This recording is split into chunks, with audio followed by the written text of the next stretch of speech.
monge e o executivo. Uma história sobre a essência da liderança. James C. Hunter. Confite vini Domino et invocate nomen Deus. Annunciate intangentes opera Deus. Prólogo. As ideias que defendo não são minhas. Eu as peguei emprestadas de Sócrates, roubei-as de Chesterfield, furtei-as de Jesus. E se você não as apreciar, quais seriam as ideias que você usaria? A opção foi minha. Ninguém mais pode ser responsabilizado pela minha partida. Olhando para trás, creio que seja muito difícil de acreditar que eu, um superocupado gerente-geral de uma grande indústria, tenha deixado a fábrica para passar uma semana toda no mosteiro ao norte de Michigan. Sim, foi isso realmente. Um mosteiro autêntico, cercado por um belíssimo jardim, com frades, 5 serviços religiosos por dia, cânticos, liturgias, comunhão, alojamentos comunitários. Por favor, entenda, não foi fácil. Eu resisti o quanto pude, esperneando de todas as formas. Mas, enfim, fui.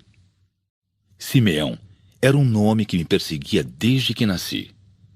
Quando pequeno, fui batizado na igreja luterana.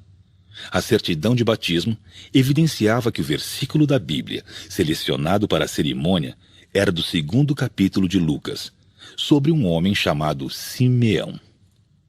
Conforme Lucas, Simeão foi um homem muito correto e devoto, possuído pelo Espírito Santo. Aparentemente, ele teve uma inspiração sobre a vinda do Messias ou algo do gênero que nunca cheguei a compreender. Este foi o meu primeiro encontro com Simeão. Ao término da 8ª série, fui crismado na igreja luterana. O pastor escolheu um verso da Bíblia para a confirmação de cada candidato. E quando chegou a minha vez, leu em voz alta o mesmo trecho de Lucas sobre Simeão. Coincidência muito estranha. Recordo-me de ter pensado na época. Logo após, e durante os 25 anos consecutivos, tive um sonho recorrente que me aterrorizou. No sonho, é tarde da noite e eu estou totalmente perdido, correndo no cemitério. Embora não consiga enxergar o que me persegue, sei que é um mal, algo querendo me provocar grande dano. Repentinamente, um homem vestido com um manto negro surge à minha frente, vindo de trás de um enorme crucifixo de concreto. Quando me aproximo dele, o homem velhíssimo me agarra pelos ombros, olha-me nos olhos e berra: Encontre Simeão e escute-o. Eu sempre despertava nesse momento suando frio. Para concluir, no dia do meu casamento, o pastor se referiu a essa figura bíblica durante seu breve sermão. Fiquei tão atordoado que fiquei perplexo na hora de pronunciar os votos, o que gerou uma situação muito constrangedora. Na verdade, eu jamais soube ao certo se havia algum significado para todas essas coincidências relacionadas com o nome Simeão. Minha mulher Rachel sempre considerava que existia sim. No final dos anos 90, eu me sentia num momento de glória. Estava empregado em uma renomada indústria de vidro plano e era gerente geral de uma fábrica com mais de 500 funcionários e mais de 100 milhões de dólares em vendas anuais. Quando fui promovido ao cargo, fui o mais jovem gerente geral da história da companhia, fato de que muito me orgulho ainda. Tinha bastante autonomia de trabalho e um bom salário, mais o bônus sempre que alcançasse os objetivos da empresa. Eu e Rachel, minha linda mulher com quem estou casado há 18 anos, nos conhecemos na Universidade Valparaíso, no estado de Indiana, onde me formei em administração de empresas e ela em psicologia. Desejávamos muito ter filhos e lutamos contra a falta de fertilidade por vários anos, de todas as maneiras. Rachel sofria muito com a infertilidade e nunca abandonou a esperança de ter filhos. Muitas vezes a surpreendi rezando, pedindo um filho. Então, em circunstâncias raras, porém maravilhosas, adotamos um menino assim que nasceu. O chamamos de John, como eu, e ele se tornou o nosso milagre. Após 2 anos, Rachel inesperadamente engravidou e Sarah, nosso outro milagre, nasceu. Aos 14 anos, John Jr. começava a 9ª série e Sarah a 7ª. Desde o dia em que adotamos John, Rachel passou a trabalhar em seu consultório de psicologia somente uma vez por semana, pois considerávamos importante ela dedicar-se o mais possível ao nosso filho.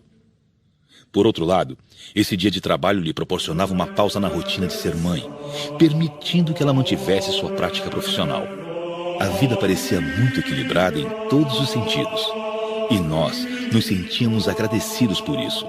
Além do apartamento na cidade, tínhamos uma belíssima casa à beira do Lago Erie, onde nos divertíamos com uma linda lancha offshore de 30 pés e de jet ski. Também tínhamos 2 carros novos na garagem. Saíamos de férias 2 vezes por ano e ainda conseguimos acumular uma poupança considerável. Como eu disse, aparentemente a vida era muito boa, repleta de muitas satisfações.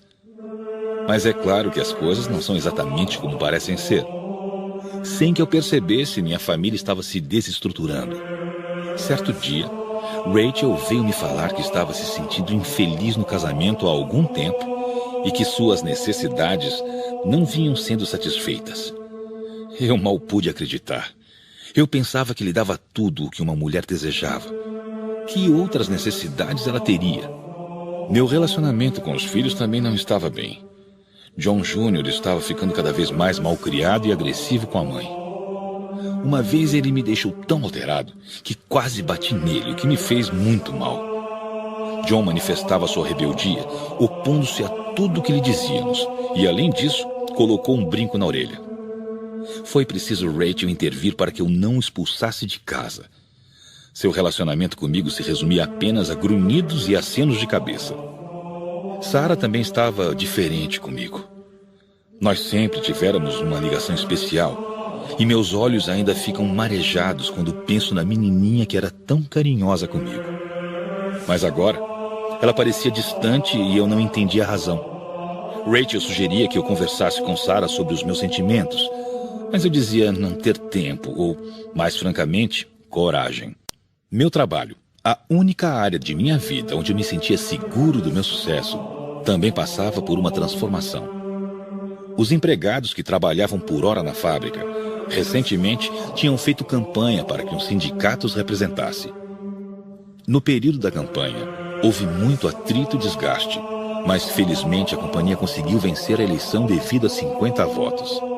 Fiquei animado com o resultado, mas meu chefe não gostou do fato e deu a entender que se tratava de um problema de gerenciamento sob minha responsabilidade.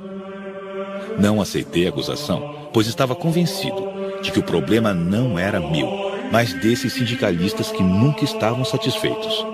A gerente de recursos humanos, solidária comigo, sugeriu com seu jeito meigo que eu refletisse sobre o meu estilo de liderança. Isso me irritou profundamente. O que é que ela sabia de gerenciamento e liderança? Eu a considerava uma mulher cheia de teorias, enquanto eu só me preocupava com resultados. Decididamente, eu estava passando por um período muito difícil. Até o time da pequena liga de beisebol, que eu treinava há 6 anos como voluntário, parecia estar contra mim. Apesar das nossas muitas vitórias, vários pais reclamavam ao chefe da liga que seus filhos não se divertiam. 2 casais até exigiram que seus filhos fossem transferidos para outros times. Eu não compreendia o que estava acontecendo, mas tudo isso influenciou muito em meu ego. E houve mais.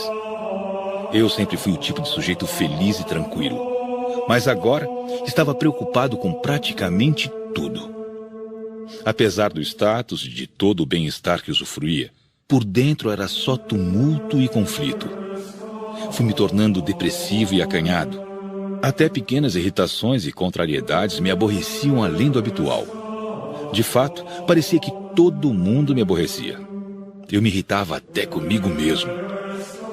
Mas era muito orgulhoso para compartilhar meus problemas com os outros. Decidi disfarçar, mantendo uma atitude descontraída, tentando enganar a todos. A todos, menos Rachel. Muito aflita, Rachel sugeriu que eu conversasse com o pastor de nossa igreja.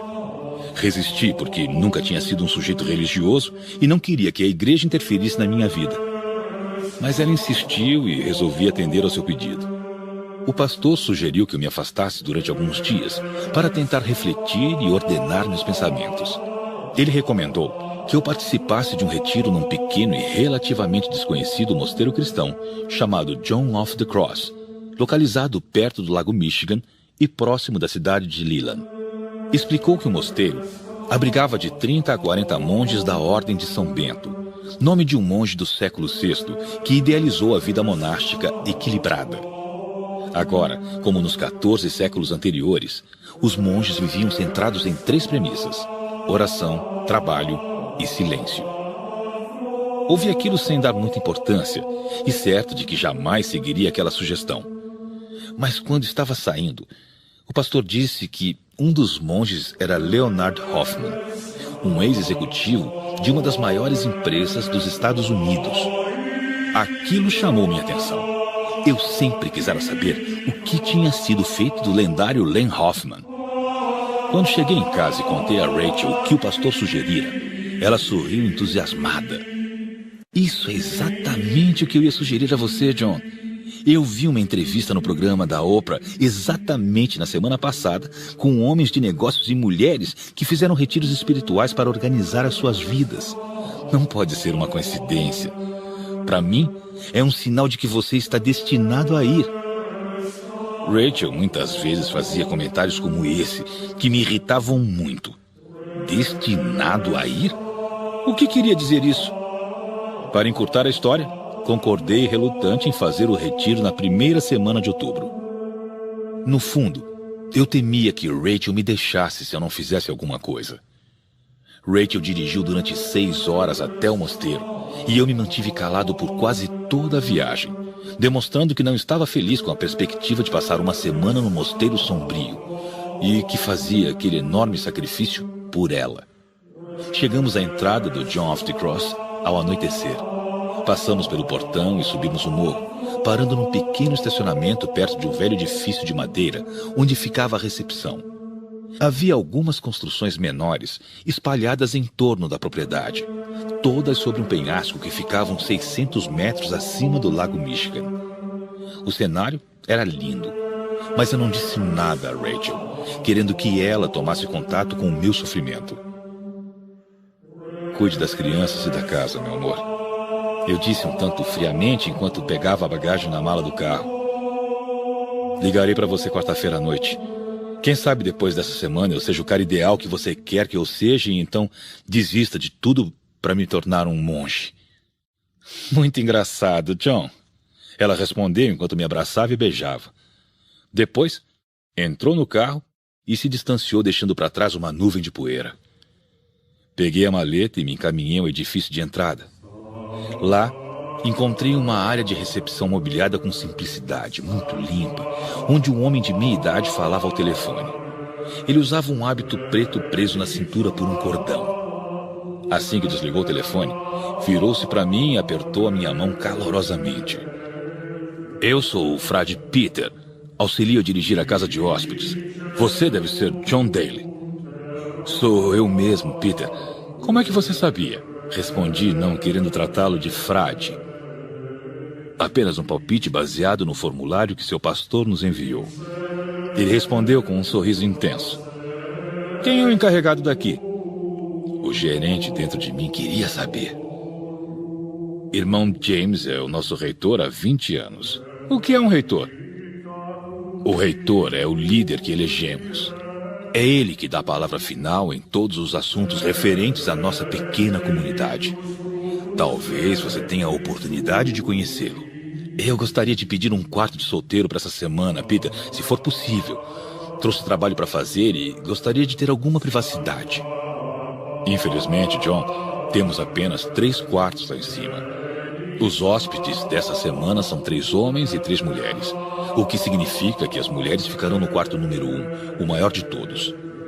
O hóspede do exército ficará com o quarto número 2 só para ele. E você dividirá o de número 3 com Lee Burr, ministro batista de Pewaukee, no Wisconsin. Lee chegou há 2 horas e já está instalado.